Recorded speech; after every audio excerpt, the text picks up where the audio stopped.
وہ جو بم لے کر بیٹھے ہوئے اسرائیل کا نام لیا کہ اتنی زیادہ مقدار میں بم اور میزائل ان کے پاس ہیں بیونڈ امیجنیشن. تو یہ کیا ہم ہیں جو جنگیں کریٹ کر رہے ہیں یہاں پر؟ اور از اٹ دیم، یا پھر یہ وہ ہیں who flood the region with weapons and ammunition.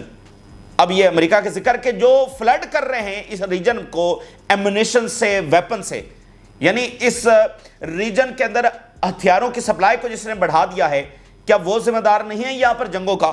Those who for the past year have killed more than 60,000 Palestinians, women and children in bombings cannot claim to be a peace seeker. جنہوں نے ایک سال کے اندر 60,000 سے زیادہ فلسطینیوں کو شہید کر دیا ہے، وہ اپنے آپ کو امن لانے والا جو ہے وہ نہیں کہہ سکتے ہیں. تو یہ سخت ترین رد عمل جو ہے وہ دیا گیا ہے. تو دیکھیے ہم اسی ڈائمنشن کے اوپر بات کر رہے ہیں کہ یہ جو ڈیلز ہو رہی ہیں اس کے کئی ڈائمنشنز ہیں اور یہ نئے کانفلکٹس کو جنم دے سکتے ہیں. تو اگر یہاں پر فلسطینی تنازع اپنی جگہ پر موجود ہے تو پھر تو سمجھے کہ خرابی ہے، پھر تو سمجھے کہ تباہی ہے، پھر تو بھول جائیں کہ یہاں پر کوئی امن ہونے والا ہے. فلسطین کا تنازع حل کر کے آپ وہ راستہ ہموار کریں گے، نئی راہیں کھولیں گے امن کے لیے، یعنی آپ کے لیے بڑا سالڈ وہ سینیریو ہوگا کہ آپ امن کی طرف جاؤ بڑھ سکتے ہیں. فلسطین کا تنازع ہوتے ہوئے اور ساتھ یہ والے خطرات جو آرمز ریس لگنے جا رہی ہے، ساتھ فلسطین کا تنازع بھی موجود ہے، تو پھر تو بھول جائے نا امن کو. فلسطین کا تنازع حل کر کے آپ بڑھ سکتے ہیں. اور اس کے علاوہ ٹرمپ جو ہے وہ ایرانین ڈرون سے بڑا امپریس ہوا ہے. اس نے ایرانین ڈرونز کو دنیا کے بہترین ڈرونز قرار دے دیا ہے اور کہا ہے کہ میں نے بھی فوراً آرڈر کیا ہے کہ اسی طرح کے ڈرونز ہمیں بھی بنانے چاہیے. Trump says he wants drones like the ones Iran is making. I told American companies I want cheap drones like Iran. These are very good, fast and deadly and terrifying. American drones تو ہوتیز گرا رہے ہیں. تو ہم پہلے بھی یہ debate کر رہے تھے کہ دنیا اس وقت کراس روڈ کے اوپر کھڑی ہوئی ہے کہ کیا واقعتاً امریکن جو ویپن سسٹم ہے وہ سپیریئر ہے یا چائنا اس کو لیڈ کر چکا ہے. تو یہاں پر یعنی کہ ایران جو ڈرونز بنا رہا ہے اس میں چائنا کا بھی کولیبوریشن شامل ہے. بھئی یہ چائنا ہی کے الائے ہیں نا. تو اگر ایران اتنے اچھے ڈرونز بنا رہا ہے کہ امریکہ کہہ رہا ہے کہ ایران جیسے ڈرونز بناؤ، تو جو امریکن اسلحہ خرید رہے ہیں تو کیا وہ گھاٹے کا سودا کر رہے ہیں یا صحیح سودا کر رہے ہیں؟ یہ بہرحال ایک ڈیبیٹ ہے جو جاری رہے گی. اچھا، لیکن ایران کے بارے میں ٹرمپ کہہ رہا ہے کہ وہ بڑے ان کے ڈرونز ہیں وہ سب سے اچھے ہیں اور ہمیں ویسے بنانے چاہیے. یعنی دیکھیں ایران کے ساتھ جنگ کرنے کا کوئی سوچ بھی نہیں سکتا. یہ جو ممالک ہیں یہ نہ ہی انٹینشن رکھتے ہیں اور نہ ہی کوئی جنگ کرنے والے ہیں یہ ایران سے. ایران بہت طاقتور ملک ہے اور کوئی ریجن کا ملک جو ہے وہ افورڈ نہیں کر سکتا ایران کے ساتھ جنگ کرنا. اچھا، اگلی بات یہ ہے کہ ٹرمپ نے یہ کہا ہے کہ جو قطر کے امیر ہیں انہوں نے بہت زیادہ پش کیا ہے ٹرمپ کو ایران کے ساتھ ڈیل فائنلائز کرنے میں. یعنی حملے کے بجائے امیر قطر جو ہے انہوں نے سب زیادہ پش کیا. اور آپ کو یاد ہے امیر قطر ماسکو گئے تھے، ماسکو سے واپسی پر وہ تہران آئے تھے اور ابھی ایران کے فارن منسٹر دورہ کیا اور کافی بار پہلے بھی دورہ کر چکے ہیں. اور امیر قطر نے ان ریسنٹ منتھ میں 2 مرتبہ ایران کا دورہ کیا ہے. تو ایران کے فارن منسٹر تواتر کے ساتھ جو ہے وہ قطر کا دورہ کر رہے ہیں. تو آج ٹرمپ یہ کہہ رہا ہے کہ قطر کا سب زیادہ رول ہے امریکہ کو پش کرنے میں کہ ایران کے ساتھ مذاکرات کیے جائیں. ایران، یہ ٹرمپ کہہ رہا ہے، Iran should thank of the Amir of Qatar greatly as others want us to deliver a harsh blow to Iran unlike Qatar. Trump کہہ رہا ہے کہ دوسرے ہمیں پش کر رہے ہیں کہ ہم ایران کے اوپر حملہ کریں، یعنی اسرائیل کی وہ بات کر رہا ہے، لیکن قطر جو ہے وہ ہمیں پش کر رہا ہے، اس نے کیا ہے کہ ہم ایران کے ساتھ ڈیل کو آگے بڑھائیں. Iran is lucky to have Qatar an Amir who fights to prevent a strike against them. کہ قطر کے جو امیر ہیں وہ باقاعدہ لڑے ہیں، یعنی انہوں نے فائٹ کیا ہے کہ ایران کے ساتھ جنگ نہیں بلکہ، اور اس کی وجہ دیکھیے اچھی انٹینشن ہے، بالکل اس میں کوئی دوسری بات نہیں ہے، اور ساتھ یہ ہے کہ یہ جنگ افورڈیبل نہیں ہے کسی کے لیے بھی، ٹھیک ہے. تو یہ بنیادی بات، لیکن اچھی انٹینشن سب سے اوپر ہیں کیونکہ ماضی میں تو جنگ ہوتی رہی ہے یعنی پراکسی وار کی صورت کے اندر. تو یہاں پر ان ملکوں کو بھی ان کی لیڈرشپ جو ہے وہ بڑے وزڈم کے ساتھ یہ فیصلے کر رہی ہے اور ان کو پتہ ہے کہ ایران کے ساتھ جنگ جو ہے وہ کسی کے فائدے میں نہیں ہے. تو اسی طرح فلسطین کے حوالے سے بھی ان کو اس بات کا ادراک ہے لیکن پریکٹیکلی ان کو کر کے دکھانا ہے. اسی درمیان ناظرین امریکی جو میڈیا ہے وہ یہ کہہ رہا ہے کہ اسرائیل بڑا پریشان ہے اور اس کو لگتا ہے کہ امریکہ اور ایران کے درمیان معاملات طے پا جائیں گے. ذرا دیکھیے، bypassed by Trump, Israel dismayed silent amid shifting alliances. Shifting alliances, American media report کر رہا ہے. Growing concerns about signs of